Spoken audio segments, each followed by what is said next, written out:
आणि आपण लाडकी बहीण योजना आणली, त्याच्यावर 46,000 कोटीचा अतिरिक्त भार म्हणण्यापेक्षा तो भार अर्थव्यवस्थेवर पडणार. आम्ही त्याचं काही लोकांनी स्वागत केलं.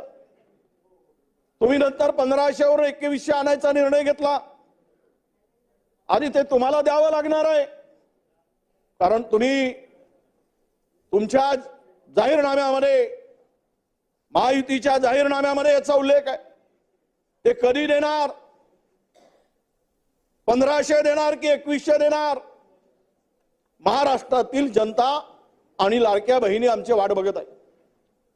परंतु यामध्ये अध्यक्ष महोदय, साधारणतः यामध्ये राज्यावर 55 ते 58,000 कोटी रुपये अतिरिक्त ताण वाढलेला अध्यक्ष महोदय. आणि तुम्ही हे योजना आणत असताना 200 कोटीच्या पेक्षा अधिक जाहिरातीवर खर्च केला गेला. जाहिरातीवर हे पैसे उडवले गेले. आणि याबरोबरच तुम्ही म्हणालात की आम्ही राज्यातील शेतकऱ्यांना कर्जमुक्त करू. महाराष्ट्रातील शेतकरी नव्या सरकारकडे डोळे लावून बसलेला अध्यक्ष महोदय. आज जरी कर्जमाफी करतो म्हटलं 3 लाख रुपयापर्यंतचा, तरी 40,000 कोटी रुपये यासाठी लागणार आहे.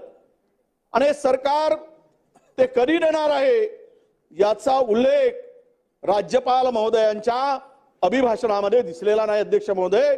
हे खेदानं म्हणावं लागतं. खरं तर राज्यपाल महोदय ज्यावेळेस मुद्दे मांडतात, का बरं नाही, ते अध्यक्ष महोदयांनी सांगितलं आमचा वेळ आम्हाला किती द्यायचा, चिठ्ठी दिली आहे. हो,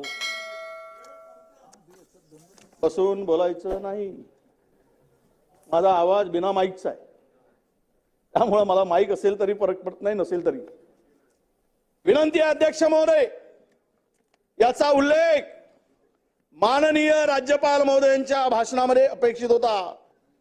जर तुमची नियत साफ असती सरकारची, सरकारला देण्याची इच्छा असती, तर त्याचा उल्लेख राज्यपाल महोदयांच्या भाषणामध्ये निश्चितपणे दिसला असता अध्यक्ष महोदय. पण दुर्दैवानं त्याचा उल्लेख आम्हाला दिसला नाही अध्यक्ष महोदय. गेल्या 2.5 वर्षामध्ये राज्याची आर्थिक शिस्त बिघडवण्याचं काम झालं.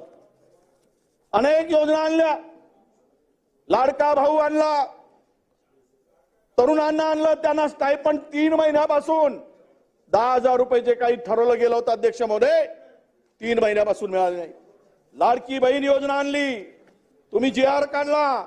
त्या GR मध्ये असं म्हटलंय की यातील दिलेले पैसे कुठलेही त्या बहिणीवर असलेल्या कर्जाची परतफेड म्हणून कापलं जाणार नाही. मी एक उदाहरण देतो अध्यक्ष महोदय. निर्मला नारायणराव चरपे, वय 59 वर्ष, राहणार मोठा भांडी बाजार, पानशेवाडा, वरुड, जिल्हा अमरावती.